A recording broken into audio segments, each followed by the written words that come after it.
దీనికి ఏందంటే రెస్క్యూ ఆపరేషన్లు కూడా కష్టం. ఇది కూలిపోయిన ప్రాంతానికి వెళ్ళాలంటే ఓన్లీ నడిచి వెళ్ళాల్సిందే. ట్రెక్కింగ్ మార్గం 5-7 కిలోమీటర్లు స్టీప్ కొండని ఎక్కాల్సి ఉంటది. సో, అందువల్ల ఇంకొక హెలికాప్టర్ అక్కడికెళ్ళాలి. వెళ్ళాలంటే మేజర్ ప్రాబ్లమ్స్ ఉంది. సో, అసలు ఇది ఎవరిది హెలికాప్టరు? ఆహ్, ఎ ఎందుకు ఇది కూలిపోయింది అనేది చూసినప్పుడు ఇది ఆర్యన్ ఏవియేషన్ ప్రైవేట్ లిమిటెడ్ అనే ఒక సంస్థ నడుపుతుంది. ఇది మేకింగ్ వచ్చి బెల్ 407 హెలికాప్టర్ మేకింగ్. సో, దీన్ని బెల్ టెక్స్ట్రాన్ అనే ఒక సంస్థ ఎక్కువగా వీళ్ళే తయారు చేస్తున్నారు హెలికాప్టర్. ఈ సంస్థ తయారు చేసింది. దీంట్లో సింగిల్ ఇంజిన్ ఉంటది. లైట్ యుటిలిటీ ఉంటది. 6-7 మంది అంటే పైలట్ ప్లస్ 6 మంది వరకు కూర్చోవచ్చు. ఇది గంటకి 2,246 కిలోమీటర్ల వేగంతో ప్రయాణిస్తుంది. దీని రేంజ్ 1133 కిలోమీటర్ల 611 కిలోమీటర్ల వరకు రేంజ్ ఉంది. 4 బ్లేడ్ల రోటార్ సిస్టమ్ ఉంటుందని చెప్తున్నారు. దీనికి మేనేవరబిలిటీ అంటారు. అంటే దాన్ని మేనేజ్ చేసే అబిలిటీస్ అయితే దీనికి బాగానే ఉన్నాయి అని చెప్తున్నారు. ప్రధానంగా దీంట్లో లోపాల కంటే కూడా వెదర్ని అంచనా వేసి ఈ వెదర్లో మనం వెళ్ళాలా లేదా అనేది అంచనా వేయడంలోనే ఆ కంపెనీ కావచ్చు, పైలట్ కావచ్చు, రాంగ్ డిసిషన్ తీసుకొని వెళ్ళారు. ఎందుకంటే ఇది నేను ఇందాక చెప్పినట్టుగా 3000 నుంచి 3600 మీటర్ల హైట్లో ఉంటుంది. అక్కడ హై ఆల్టిట్యూడ్ సిక్నెస్ అంటారనమాట. మనకి సీ సిక్నెస్లో ఎలాగైతే సముద్రంలో రెగ్యులర్గా వెళ్ళని వాళ్ళకి సీ సిక్నెస్ ఉంటుందో, హై ఆల్టిట్యూడ్ సిక్నెస్ అని అంటారు. అది వచ్చినప్పుడు ఏమవుతుందంటే డిజ్జినెస్ కూడా వస్తుంది. అంటే కరెక్ట్గా కళ్ళు కనబడకపోవడం, ఇవన్నీ కూడా పైలట్ కూడా ఎదుర్కొనే పరిస్థితి ఉంటుంది. సో, ఆ సిచ్యువేషన్ వచ్చినప్పుడు క్లైమేట్ సరిగా లేకపోతే, అంటే ఫాగ్ కానీ లేకపోతే రెయిన్ కానీ ఇవన్నీ ఇటువంటి ప్రాబ్లమ్స్ ఉన్నప్పుడు ఈ ఈ ఇబ్బందులు వస్తాయి.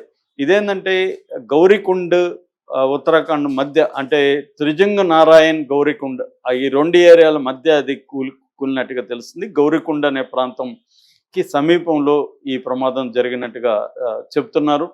జనరల్గా ఇక్కడ ఇందాక చెప్పినట్టుగా 40 రోజుల్లో ఈ 5 యాక్సిడెంట్లు 5 సార్లు హెలికాప్టర్లు కూలిపోవడానికి ప్రధాన కారణమైతే వాళ్ళు సరైన డిసిషన్ తీసుకోకుండా డబ్బులకు ఆశపడి ప్యాకేజీలు డబ్బులు వస్తాయి కదా, ఒక ట్రిప్కి 4 రోజులకి వీళ్ళకి ఒక్కొక్క మనిషికి 1,30,000 నుంచి 2,30,000, రఫ్గా 2 లక్షలు వేసుకుంటే 6 మందికి 12 లక్షలు 4 రోజుల్లో ఒక ట్రిప్కి వీళ్ళు సంపాదిస్తారు.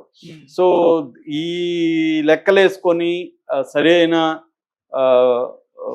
సేఫ్టీ మెజర్స్ తీసుకోకుండా వెళ్తున్నారని చెప్తున్నారు. డీజీసీఏ అంటే directorate general of civil aviation department కూడా దీన్ని సీరియస్గా తీసుకోలేదని చెప్తున్నారు. ఇప్పుడు ఏఐబి అంటే ఎయిర్క్రాఫ్ట్ యాక్సిడెంటల్ ఇన్వెస్టిగేషన్ బ్యూరో రంగంలోకి దిగి ఈ 5 హెలికాప్టర్ల ప్రమాదం మీద ఒక విచారణ అయితే ప్రారంభించింది.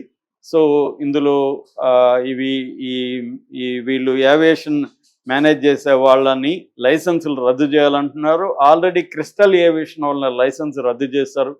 ఇప్పుడు ఇది కూడా ఆర్యన్ ఏవియేషన్ వాళ్ళ లైసెన్స్ కూడా రద్దు చేసే అవకాశాలు ఉన్నాయి. సో, స్ట్రిక్ట్గా రూల్స్ పాటించాలి. అలాగే ఇక్కడ నుంచి వెళ్ళే యాత్రికులు, వీళ్ళు ఇప్పుడు చనిపోయిన 6 మంది కూడా నార్త్ వాళ్ళు, ఎక్కువగా ఉత్తరాఖండ్, ఉత్తరప్రదేశ్ ఇక్కడ నుంచి వచ్చిన వాళ్ళే. సో, ప్రయాణికులు కూడా డబ్బుంది కదా, మనం హెలికాప్టర్లు వెళ్ళిపోతాం కదా, 10 నిమిషాలే కదా అనేది కాకుండా అసలు వెదర్ కండిషన్స్ ఏంటి, అక్కడ హెలికాప్టర్ల మేనేజ్మెంట్ ఎలా ఉంది, ఇవన్నీ చూసుకొని హెలికాప్టర్లు ఎంచుకునేటప్పుడు కొంత రీసెర్చ్ చేసి వెళ్ళాలి అని సూచిస్తున్నారు. ఎందుకంటే వెరీ రిస్కీ వ్యవహారం. మామూలుగా రోడ్ యాక్సిడెంట్లో ఒకరు బతికినా ఒకరు చనిపోయినా ఒకరు బతికే అవకాశం ఉంటుంది. హెలికాప్టర్లు కూలిపోయినప్పుడు ఒకరు కూడా బతికే అవకాశం లేదు. మనం ఇక్కడ ప్రత్యక్షంగా చూసాము రాజశేఖర రెడ్డి చనిపోయినప్పుడు. సో, ఈ 40 రోజుల్లో 5 హెలికాప్టర్లు ఇలా ఈ చార్ధామ్ యాత్రలో యాక్సిడెంట్లు అవ్వడం మాత్రం ఖచ్చితంగా ఇది మన గవర్నమెంట్ వైఫల్యమే.